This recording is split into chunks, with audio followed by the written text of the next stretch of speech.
Hello, and welcome back to another episode of Quick Spin, the Autoweek podcast that takes you to the essence of an automobile. Today, we are talking about the 2020 Chevrolet Corvette Convertible. That's right, it's all C8 all the time today. You can check out this C8 Corvette on our Instagram page. That's right. Head over to @AutoweekUSA on Instagram. Also, swing by our Facebook page while you're there. Don't forget to like, subscribe, so you can get all the great Autoweek content that we put out regularly. We're going to jump to the C8 Corvette in just 1 second, but before then, we have to pay the bills. Our friends at Road & Trek have some big news to share. The premium lifestyle magazine for the automotive enthusiast is now fully loaded. Become a member of the Trek Club and receive 6 supersized double issues a year, plus access to digital content, dozens of partner privileges, exclusive invites to editorial events, and first dibs on insider automotive events both online and around the world. Hop on in by visiting roadandtrack.com/join. That's ROADANDTRACK.com/JOIN.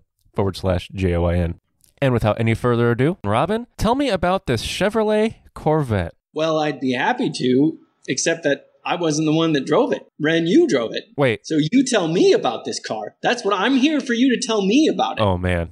I don't know. I haven't driven it. I actually, and this is true, I have not even seen a Corvette convertible in person. I've only seen pictures of it on my computer. So you're going to have to tell me what it's like to walk around. What does it look like? You tell me. I want to know. Now that you mention it, I do remember this car. I had to jog my memory there for a second, so thank you for reminding me. Yes, I spent some good time with the C8, which is a Citroen, and I won't talk about that, but the Chevrolet Corvette, the 8th generation Chevrolet Corvette Convertible. And like you, I hadn't seen a convertible in person. Finally saw one, and it is striking. Well, let me ask you a question, because you always become quite the stickler about, hey, if you better record something, you better walk around this car, stuff like that. Well, were you a stickler to yourself? We're going to go to my walk around of the 2020 Chevrolet Corvette right now. I'm here with the 2020 Chevrolet Corvette. That's the C8 Corvette, for those that are in the know. And this particular tester is a bright shade of yellow, and it's a Z51 convertible, which means it has about every box checked possible on the 2020 Corvette. Of course, Z51 means it has behind the driver the LT2 495 horsepower V8, but we're stepping out, so we're going to drive it in a second, but we're going to step outside really fast and give you a walk around. Seeing the 2020 Corvette, the C8 Corvette in pictures, it is kind of polarizing, but in real life, it is a very striking car. It kind of looks like, you know, the back half of a Camaro, a little bit the same styling in the front of a very aggressive mid-engine supercar, which, I mean, fits. However, if you go to the front, obviously, and pop the hood, you will find not an engine, of course, but a trunk, because the engine is now behind the driver. The trunk's actually very spacious.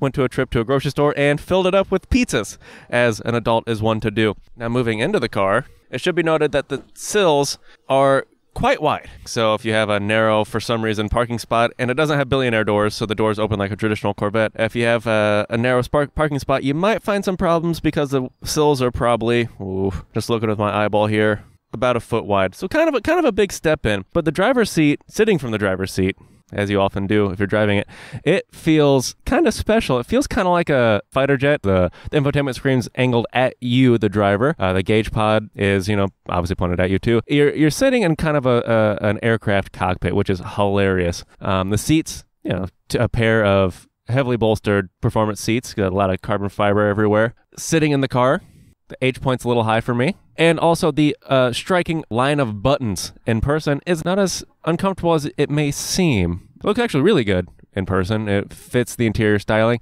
And obviously this yellow car, this bright yellow car, has yellow accent stitching everywhere, which is probably part of the $26,000 of options. Also, it is a convertible, and we're going to drop the top in the next segment. But finding the top switch, it takes a second if you don't read the manual. Who reads the manuals? That's a cheat code for a new car. The rear window and the convertible top switch is set on the window switch panel on the driver's door. When the top goes down, it looks kind of like a transformer. But yeah, let's go for a drive. My biggest question for you is, you have seen the Corvette Coupe, and now you've seen the Corvette Convertible. I want to talk about the Corvette look to you in general, but first parse out, how did it feel? What were the differences between the coupe and the convertible?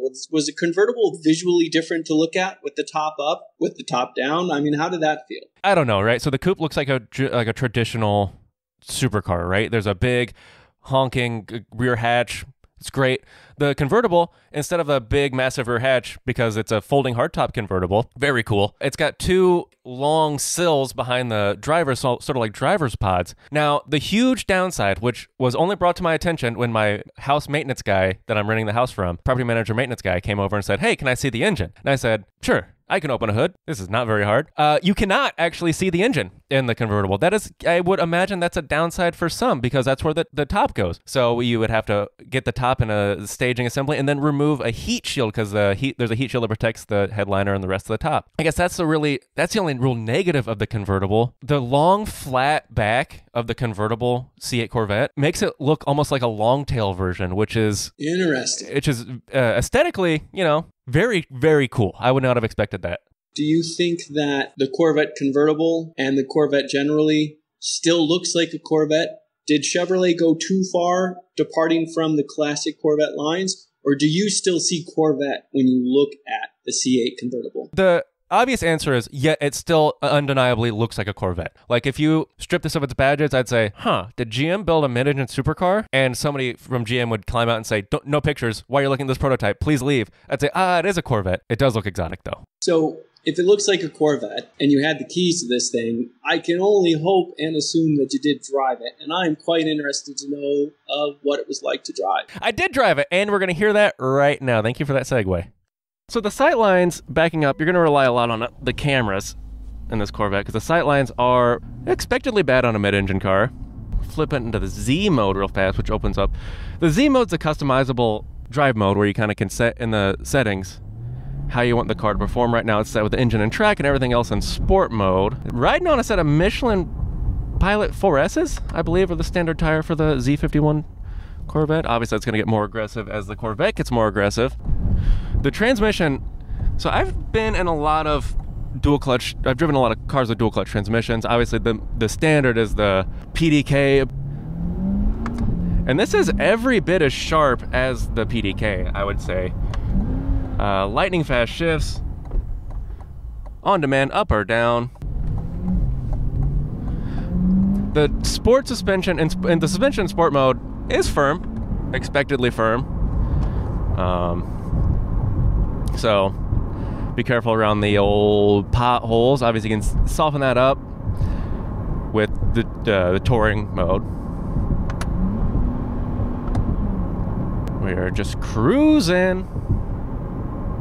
I'm gonna hop on the interstate real fast and give you a little pull. See how this thing accelerates, the kind of noise it makes.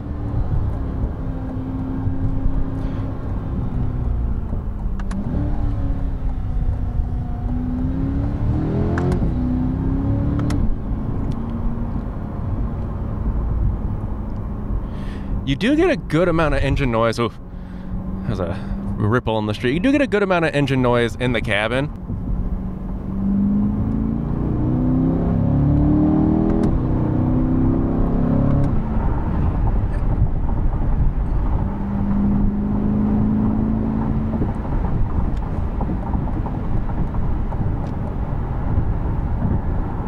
I think what sets this Corvette apart from your average $100,000 supercar, $200,000 supercar, or even the previous generation of Corvette, are the current generation of 992 Porsche 911s. The visceral feel of speed with the C8 Corvette is present, which I haven't felt in a high-performance car in my time at Autoweek. It really feels like you're accelerating. It doesn't feel disconnected from the world around you. I'm a huge fan. If there's a young person in your life who's really into cars, give them the gift of R&T Crew, the ultimate subscription box by Road and Track for kids ages 6 to 10 every other month. A box is delivered to their door and is stuffed with cool accessories, fun activities, and a magazine chock full of facts, stories, games, and more. Sign up now and receive the all-new Need for Speed box and enter code Autoweek. That's, of course, AUTOWEEK for 10% off an annual subscription. Just head over to rtcrew.com. That's rtcrew.com and use the code Autoweek. So what I want to know, Wren, you drove this car and you had a lot of interesting things to say about it. but I didn't get a sense of what it was like to have 495 horsepower right behind you. What was it like to have that much horsepower just inches away from your back? It is very quick. It's a very quick car. The weight of the motor being behind you, the fact that Chevy moved the engine behind you, it feels special, which also that might have affected how I've felt driving the car, right? I talked about how you feel the visceral feel of speed. You see the world around you going by quickly, which, I mean, since you're so close to the front axle, that might be a reason why you're so low to the ground and so low to the front axle, so close to the front axle. So you're sitting in an entirely different place for a Corvette. You have nearly 500 horsepower, but you don't have a manual transmission. So it's a very different experience. What was that like? Now, I will be the first person to say that I love the manual transmission. Let it go on the record that I am a huge fan of the manual transmission. Let's save the manual transmissions. All of my personal cars, except for one of which was not available with a manual transmission, have manual transmissions. That being said, the dual clutch transmissions it's hard to argue with it, right? It's so much faster. It feels so good. It's so responsive. It takes away a lot of the driver error that can happen with, people that don't have quite as much time in a high-performance vehicle. I'm not saying that's Corvette drivers. I'm just saying that in general. If this is your first high-performance car, you might have some problems with how the clutch feels or blah, blah, blah. Not anymore.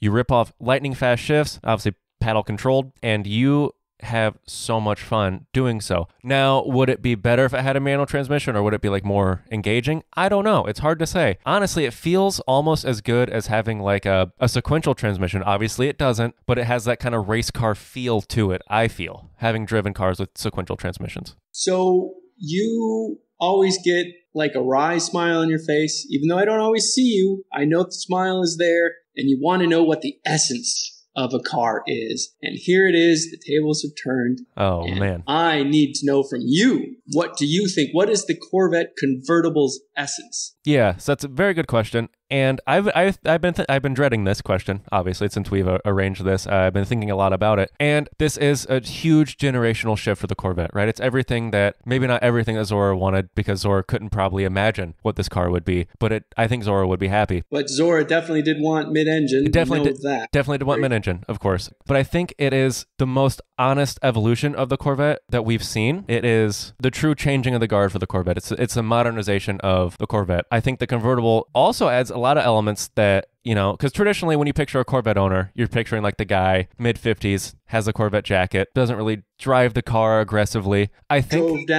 went to Bowling Green to pick it up himself from the factory. Which I believe you'll be able to do eventually. And I think that person will be extremely happy with this car just the same. It's a fantastic car in that regard. It does everything you want a Corvette to do. But I think that this opens the door for buyers that weren't even considering the Corvette. Now, the C7 Corvette, we've discussed it extensively. Fantastic car, handles great, absolute bargain for the performance. But I think the C8 is just so much more. I think the essence of the Corvette is, the C8 Corvette specifically, is just more. It's so good. This is what is one of the great opportunities. This is one of the reasons why I was so excited that you were driving this car. You spoke about the history and what the Corvette means and what it has been, and the average owner in his mid-50s. You're not in your mid-50s.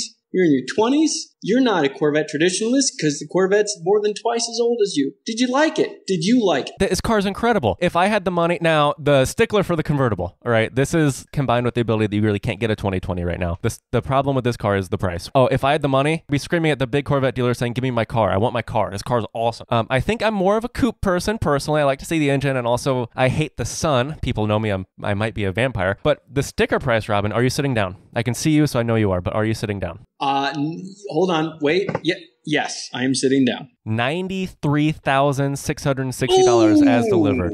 I have to tell you, it is expensive, but man, I mean, if you look at some of the window stickers of a lot of SUVs these days, it wasn't that long ago that Autoweek and a few of us at Autoweek drove an $80,000 Ford Expedition, an $5,000 GMC Yukon. So, it's totally relative, yeah, but yeah. Man, I think this generation Corvette's opened a new demographics that Chevrolet hasn't seen since the first generation of car, maybe the second generation car. But I think that the youth buyer, the young person who wants something exotic and fun, I know they're lining up to get the car, and it's incredible. But I think that's about as good a place to wrap this up as there can be. Don't forget to head over to the Apple Podcast Store, drop us a little review, give us those 5 stars, or, wherever you listen to this, don't forget to drop us a review and give us those little 5 stars. We truly appreciate it. And most importantly, thank you for listening.